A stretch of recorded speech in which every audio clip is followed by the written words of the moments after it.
I'm Brandon K. Hedgepeth, and welcome back to the autumn 2024 season of Tansson Talks. I always appreciate your support, and I always love doing the show. So, going into episode 90, I'm very excited to speak with my guest here today, Dr. Steffon Campbell. Welcome to the show, Dr. Campbell. Thank you, Brandon. Thank you for having me. Yeah, of course. I'm so excited, like I said, to speak with you. So, first of all, how is your week going thus far? School, it's been busy. Week 5 of the semester, so it's been racing.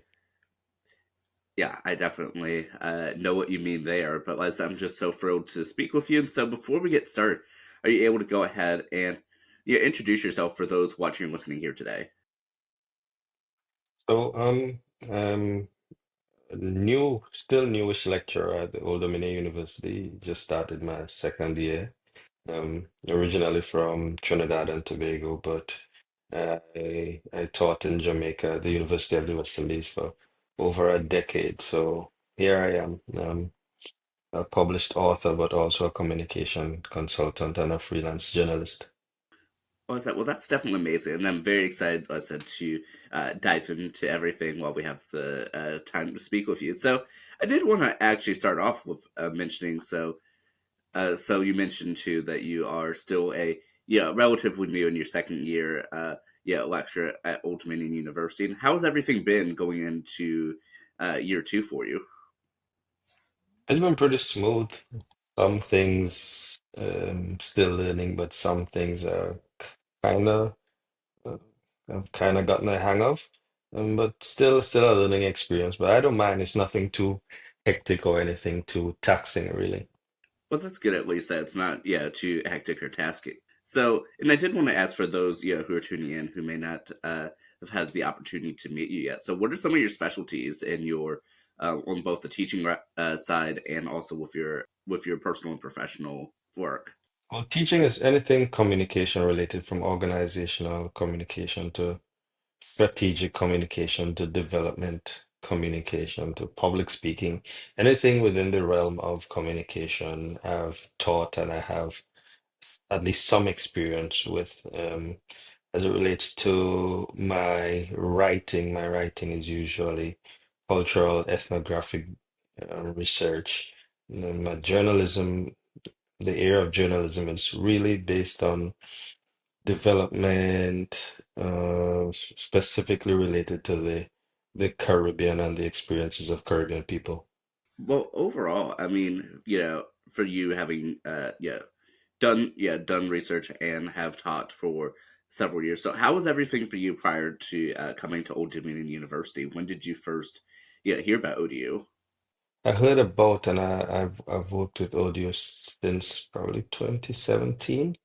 On the other side, as a lecturer at the University of the West Indies, at the branch in Montego Bay, where one of the professors, Dr. Sparkman Key, her study abroad program, she brought students there. So I helped out or chaperoned informally. So that was my first interaction with ODU staff and students. So it's kind of serendipitous that I actually ended up here because it wasn't as if that was my gateway to getting here. I mean, I participated in the audio Excite the Dream program that focuses on getting like diverse faculty and stuff like that. But that wasn't, again, that wasn't a channel through which I ended up here. I just applied, just saw a position and I just applied. And so, as I said, it's just serendipitous that that I'm here now. But that was my first experience with audio. And overall, I mean, that definitely, makes it come a little bit uh, full circle in that regard that you had heard about from your previous teaching experience, and then now you, of course, are there. But going back to the beginning, though, so what really first interested you in, the communication route as a whole, and what ultimately led for you to end up at the university that you had studied at and then taught at?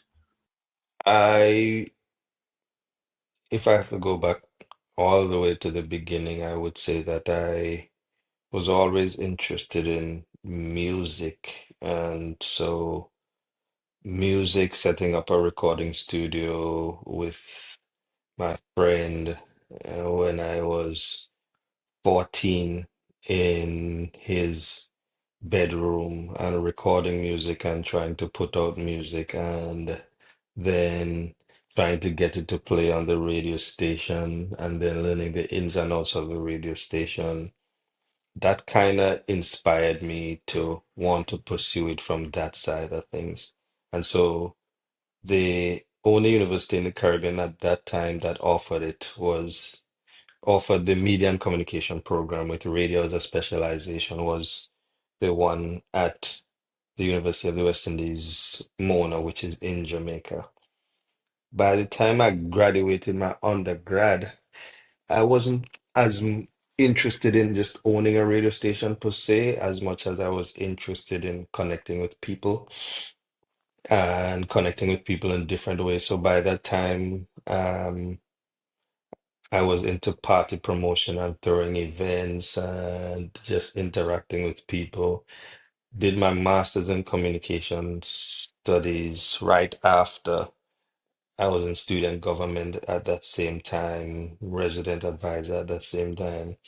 And when I was about to graduate, I was offered the opportunity to teach. And it's a no-brainer because in my mind, it's all communication, it's all helping people, it's all connecting with people.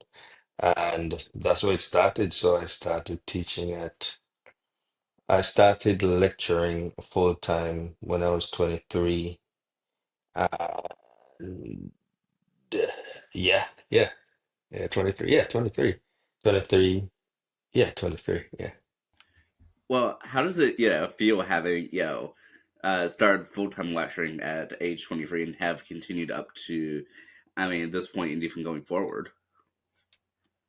I mean, it still feels new every year. I think that's why I love teaching because every year, not even every year, every semester, you have the opportunity to interact with different students.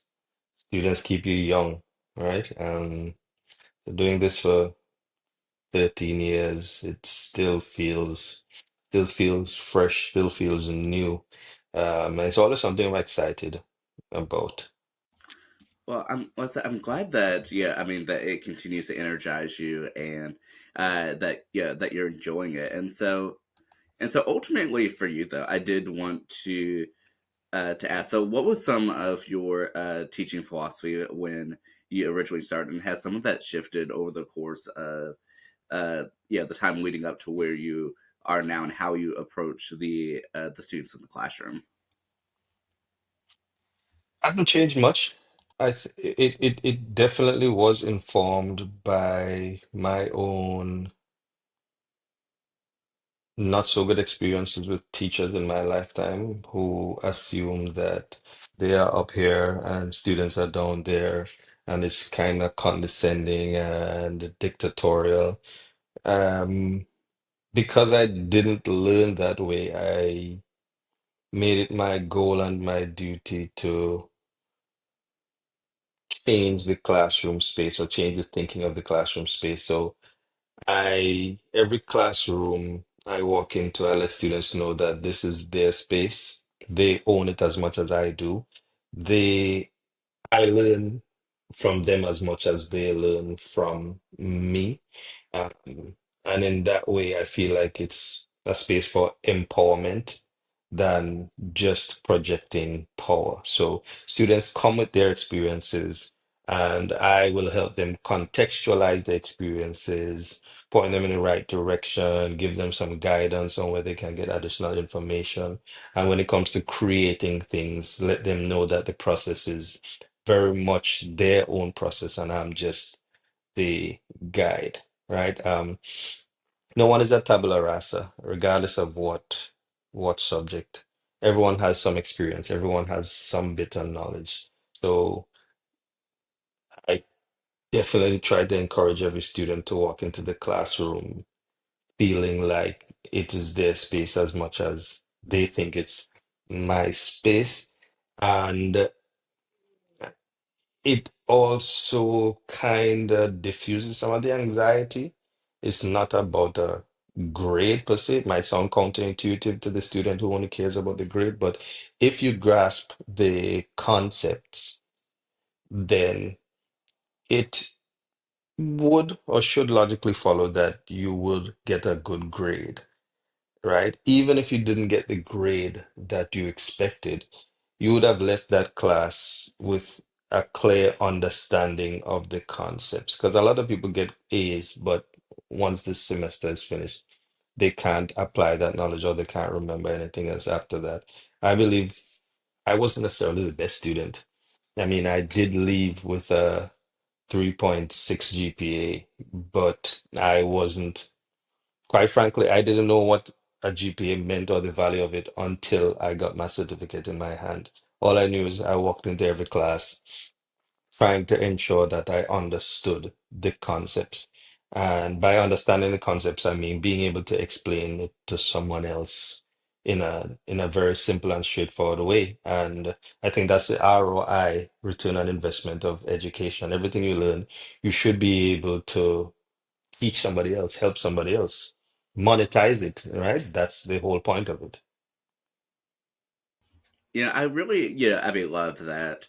I mean, that approach and what you were saying so true. I mean, because I think about even like some of my own learning. Like for me, really enjoy being able to not just learn the material, but learn what is the true meaning of why I'm learning this. What can I use to put this into my life? I mean, because if I'm going to be there in the classroom, yes, of course, I want to do well, but but I think it's equally as important uh, to know why you're learning this. What can it apply in your life? And so, if you got the A but you don't know anything, I mean, I don't know what use that does for you going forward. Hmm. Exactly. Exactly. Yeah, and I know that when we had a discussion last year, and I had a chance to speak with you when we were first getting to know each other, you were mentioning too that that you're a big proponent of sort of integrating, learning with technology as well, especially with the changing times and making sure that yeah that it's not like, oh well, that scary new technology just stays over there, that we're able to integrate and learn from it. Yeah, absolutely. I mean, we've always had technology. Technology is not just the tools, it's the idea, it's the thinking behind what we can use to make our lives easier. And that's the whole point of education, equipping people with the tools to survive. And whether it's a spoon, whether it's a stick to pick a fruit from a tree, whether it's AI, all of these things are technologies that we have designed to make our lives easier. Doesn't mean it's perfect, but students need to understand how to use these things, and then they have the choice to decide if they are going to use it. But it should never be a case where they don't know how to use it and want to use it, right? So yeah, I embrace the technology, but again, not just the use, but the idea behind it, the understanding of it, the ethical considerations. All of those things are part of this study of technology, right? Just like any other ology, biology, anything else, it's not just a tool, it's the understanding, it's the idea behind it.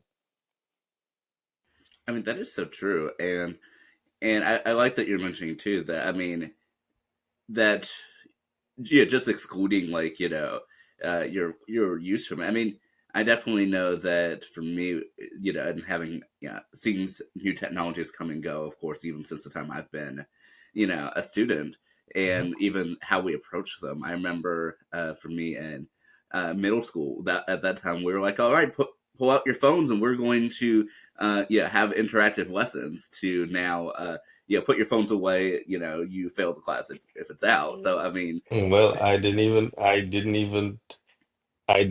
touch a cell phone until 15. So before that, the technology was a calculator, if that, or a notebook with extra lines and stuff like that. That was technology at the time, right? So yeah, things change, but you can't have a space and a learning space without technology.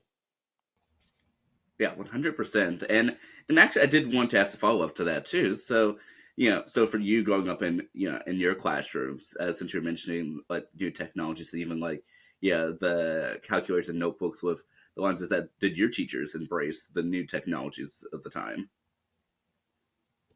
Yeah, I mean, the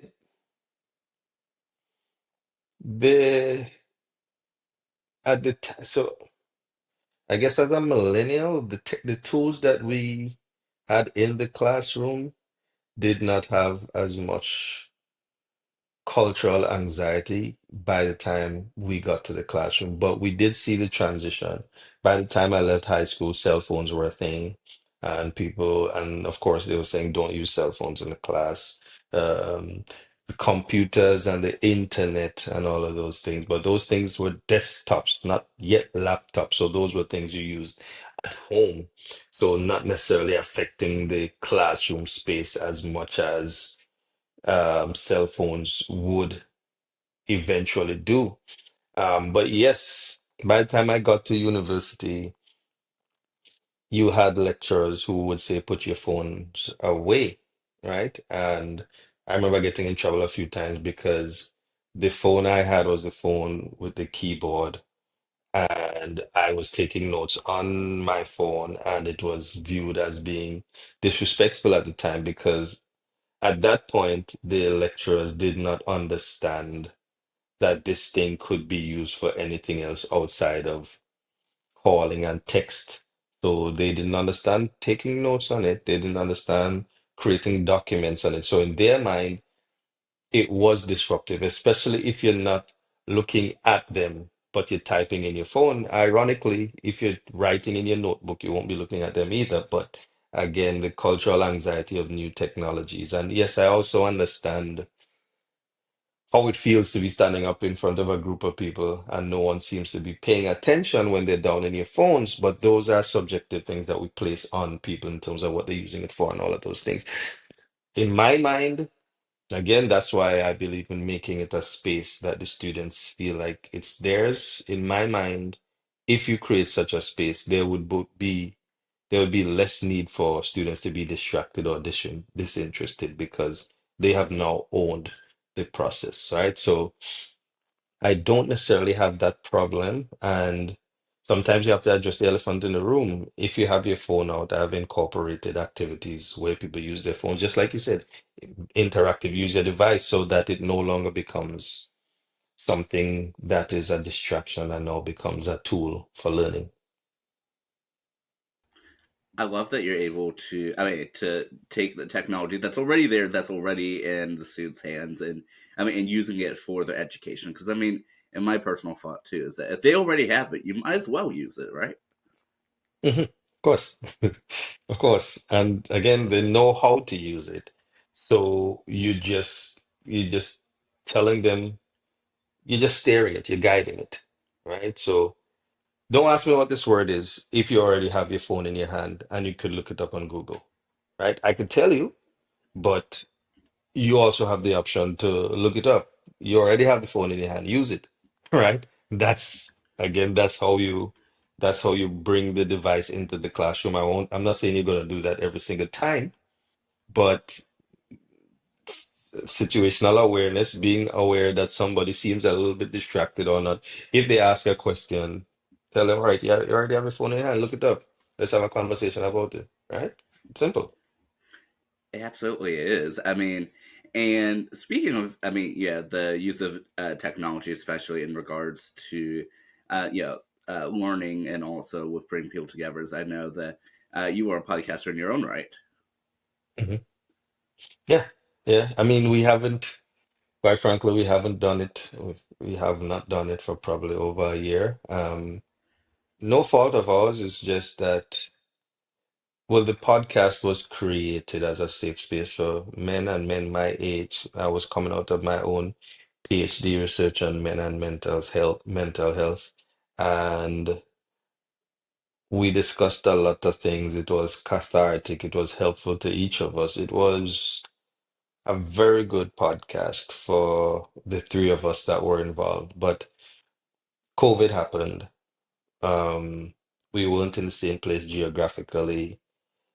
Then personal things happened.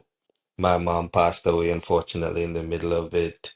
Um, Other people lost family members, so the podcast at the time was not the most important thing. Um, and so, yeah, we just had a conversation about it. I mean, we did quite a few episodes, and it's still out there, but it served its purpose. And I'm kind of glad that we stopped where we stopped because now in the podcast landscape, when we talk about men and masculinity, it's oftentimes the toxic side of masculinity. And I would not have wanted our podcast to be wading in that sea of content that many times I don't see as helpful, so it served its purpose. But I'm still very much interested in podcast. I teach podcasting. Any opportunity I have to help somebody set up, establish a podcast, I definitely do. So I think on the higher level path when I think about podcasting now. Yeah, well, first and foremost, I did want to say, yeah, condolences about your, your mom, but yeah, it's definitely, I mean, interesting to hear how you were mentioning that, uh, that where the podcast has stopped, yeah, it served its purpose, and that I know, yeah, from personal experience too, I know that sometimes the where things sort of end maybe isn't the most ideal, but in the same regard, sometimes it's just best for it to end at a certain spot than to have to Yeah, yeah going on a little yeah. longer or to have stopped short of the goal. Yeah, and then sometimes you have to think you don't want to, well, for me, I don't do anything that I don't have my heart in or have a passion for. And it didn't get to that point, but I would have hated for it to get to that point and that being the reason why it ended, because I would not have had a positive feeling of it, right? So yeah. And as I say, some things are beautiful because they don't last. It's and I think that's one of those things. Well, that certainly makes, was that perfect sense. But at least now you're able to, I mean, to use the knowledge that you have from doing that to now teach podcasting. Absolutely. Yeah, definitely. Definitely. Yeah. So are you able to tell us a little bit about that? I know if that was a class around when I was undergrad, I would have taken that immediately. Okay. Well, the class, so it just started. It's the first time it's being offered. Very good. So far, so good.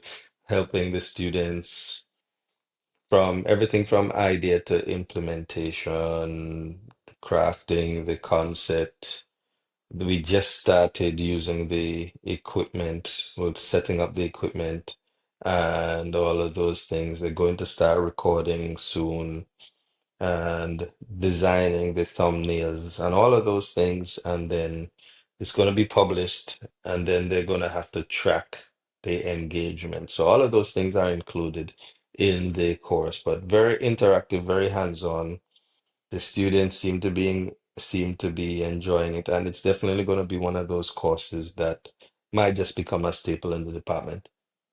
That's amazing, and I certainly hope it does become a staple within the department. And yeah, and how was it for you? I mean, to be the inaugural person that's able to have this class, and like what were some of the behind the scenes of making this a reality? Fortune, good luck, because so it was the first one to be delivered, but one of my colleagues, she had actually purchased a bunch of equipment to deliver it before, but then COVID happened. So the equipment was literally just sitting there.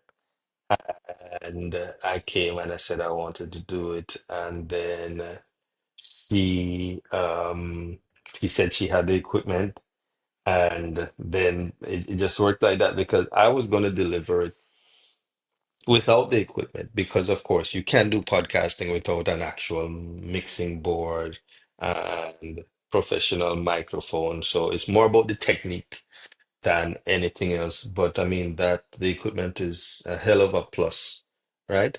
Um, so yeah, that's how it happened. Well, that's certainly convenient that yeah we just have happen to have technology that comes around, and maybe I Mhm. think it was just waiting for you to arrive. Sometimes that's how things, nothing happens before its time. I'm a firm believer in that. 100%. And I did want to switch gears a little bit too, because I know that you're also the faculty advisor for uh, ODU PRSSA. Mhm. Yep. Yeah, and so how's that that process over this past year been for you, assuming the the role of faculty advisor? And were you familiar with PRSSA prior to becoming in charge of it for the chapter? I was familiar with PRSA, but I wasn't familiar with the student chapter. But in my mind, it's however I can help students, I can help students. Again, I think part of my responsibility is giving students things that I didn't have. And so if I could make their journey a little bit easier, if I could make the process um the process of, if I can make the process of them getting more opportunities, more exposure, more networking abilities, and all of those things before they graduate, if I could help to do that, then if that would be great. And so that's how I see PRSSA. It's been good. It's been good. As you know, that trip to New York, that spring trip, I think it was an excellent trip. It opened the eyes of so many people, gave people opportunities, just to look at things differently. Um, and those are the kind of things I think are important. Um, I enjoy it. I really enjoy it. Anything to do with helping students, seeing that spark, seeing students interested and suggesting things and doing things. I'm just there to help. Really, I'm just there to help. Yeah, I really love that, and yeah, I know for me as a student, for my final year of being in PRSSA and your first year, I know as for me from students that I absolutely loved the energy that you brought to it, and that you're continuing to do so, and I'm very excited to see all the amazing work you all are going to continue to do. And I did want to ask, so how is it for you, as a faculty advisor going through the spring trip to to New York City, like in terms of from going from the planning to the actual fruition in our train ride back. Yeah, I mean, I think I enjoyed it, but only after the fact when everyone got back safe, because of course it's still work, right? So all the planning and all the things that went into it, all the things that almost didn't happen behind the scenes, that we had to put out fires and all of those things. It still worked, but just it's like preparing for a race, running the race, and you don't get to celebrate until you cross the finish line. And so that's how it felt, that delayed sense of satisfaction. That's how it felt. I was very happy to see and to hear the feedback from the students, and just memories of the types of interactions that happened. Those things are invaluable to me. I love that, and I definitely know what you mean by the delayed sense of reaction. I know even from the podcasting side and having done some production stuff that as exciting as a lot of concepts are, it's like okay, well let's not Mhm. quite get there even when we're just there. It's like okay, let's finish first and then we will Yeah, celebrate. absolutely. Absolutely. Absolutely. Yeah, because sometimes it's like you can see the end result; it's right there, but we're not quite there. We still have a couple more yards to go, but nevertheless, yeah, I'm glad at least I was able to work out. So going into your second year now, yeah, for both Mhm. yeah the teaching side at Old Dominion and then also for PRSSA, is there anything that you want to do yeah differently or anything that you've learned that is that you want to apply for future years? No, I think I found the formula. I think I found a balance. So it's just to keep doing that. It's to keep thinking about opportunities and ways to help students on the PRSSA side. Um, in the classroom, really, it's just to find ways to get students more engaged. Um, Either one of those require listening, and I believe that's one of my biggest strengths.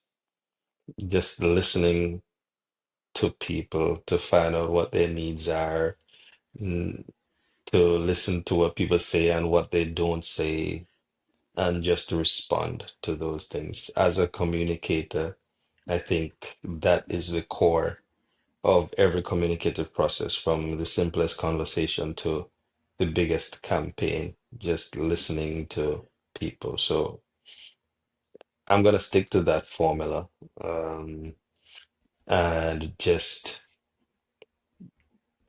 try to ensure that I could deliver as many other things that the students want as possible in the classroom and also in PRCC. Well, I certainly, yeah, love that. I mean, that you have such a passion and a drive for listening to people, and I like what you were saying too about listening to what people don't say, which I think is just so equally important to listening to what is, yeah, verbally said. Mhm.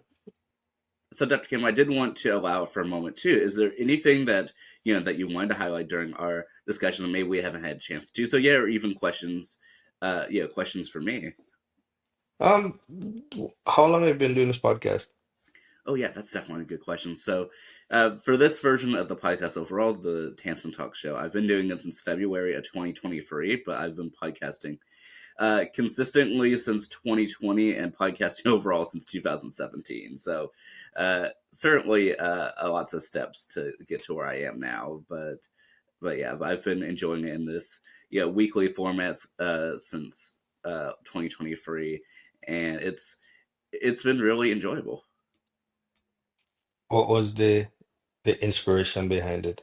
So, so to start from the present and go back to, actually, I'll start from originally. So for me, I had originally a year before podcasting. Originally, back in 2016, I had wanted to make a technology online page just to be able to help others. I've always had a passion for helping others and in any way that I can. And so I'd started off with YouTube, and I expanded to Hmm. blogs and then podcasting, and so that's what was the original start back then. But it was 2020. I decided to start involving interviews and discussions because I really wanted to hear other perspectives. I wanted to hear how technologies, influence people in their lives, but then later how the people are able to, the guests are able to use technology overall, and then Hmm. over time, it just as much as I love technology, going to what you were saying, that I don't really want to do anything uh, that my heart's not fully in. And so I always have loved meeting others throughout my whole life. But in the same Hmm. regard, my passion for pure technology things it wasn't as strong as it was when I started. And so I wanted to shift at the time, and at the end of 2022, I was finishing my bachelor's degree. And it's like, well, you know what? For my capstone project, I decided to formulate a conclusion to my previous podcast show. Took a month break to just rest, relax, and to Hmm. Hmm. figure things out again, and then start back off strong with weekly episodes, being able to have further discussions and dive a little bit more into speaking with guests than I had been able to do Hmm. so previously. And so even now, as we're just 10 episodes away from 100 on this current show. It's hard to believe it's been that long, but I mean, absolute honor nevertheless. Congrats in advance on that. That's a whole lot of commitment. That's not something to be taken lightly at all. At all, at all. Thank you so much. Yeah, right now, was at this current show, this is episode 90, but before doing this one, I had 250 episodes overall before that. Very good. Very good. I'm definitely gonna share the link with the students in the classroom, um, as a form of inspiration as well. Thank you so much. I definitely, greatly appreciate that. I mean, like I said, it's to me, it's truly an honor whenever I had the chance to speak with anyone, whether on the podcast or offline, or even just one time meet, because being able to meet someone and get to learn more about them, it's just truly an absolute honor, and I think it really shows a little bit when you're able to take time and tell someone's like, oh yeah, I want to hear your story. I want to listen to what you Yep. have to say, even if it's just for simple, how are you? Asking it with meaning sometimes means more than just asking at all. Agreed. 100% agree. But yeah, and so Dr. Campbell, what does it mean for you to be able to tell your story here on the show? I mean, every chance, every opportunity I get to share is not something I take lightly. Hopefully it can help someone. Hopefully it can inspire someone. I mean, I rarely talk about myself, but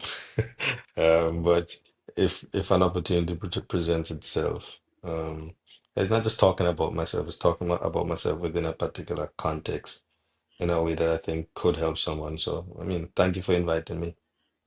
Of course, of course. And like I said, I'm just so glad that we have a chance to speak here and to catch up a bit. And so for anyone who may want to potentially reach out to you, and get to know you, or ask you a question, perhaps even join one of your future podcasting class, what are the best places for those listening to reach out to you? I mean, best place is email, really. S Campbell with one L at audio.edu. I'm or LinkedIn. I'm on LinkedIn as well. But I'm on social media, but I'm not an active user on social media. I'm still very much into face-to-face interaction and connecting with people directly. I think COVID took a lot of that away from us. Um, there is some value and benefit in connecting in those ways, but that is still my primary choice. So LinkedIn, email, and just through connections like this, you referring someone to me or referring me to someone, I feel like those organic ways are far more valuable to me. To me. 100%, 100%. I definitely, you know, uh, understand that too. I'm not much, on social media, but I love being able to connect with people in any way. But last but certainly not least, Dr. Campbell, I want to allow for you to go ahead and close our episode, whether it be a life lesson, inspirational thought, or whatever the case may be. The floor is all yours. It's not what you do, it's what you get done. That's something I live by. The moment I learned about it from a friend at university. A lot of people are busy but not productive. Um, so prioritize being productive, not just being busy. Um, it also makes it a lot easier to balance your time. So it's what you get done, it's what you complete. Mm, Don't be about to do person or a doing person. Get it done. Let the success tell the story. Let the results tell the story. I think that the moment I learned that, it centered me in so many ways, right? Take the time, complete something before you move on to something else. Uh, Multitasking, I don't think, and research has proven that we don't actually multitask. So get something done before you get something else done, right? I love that. Thank you so much, like I said, Dr. Campbell, for coming on, for speaking with us, and I absolutely enjoyed this conversation. Thank you so much, Brandon, and I look forward to seeing the release and hearing the feedback of this episode. I am as well. For those tuning in, thank you so much as always for tuning into the Tansson Talks show. I always appreciate your support and continue tuning in every week as we continue on our mission to bring people together. I'll see you next time. Take care.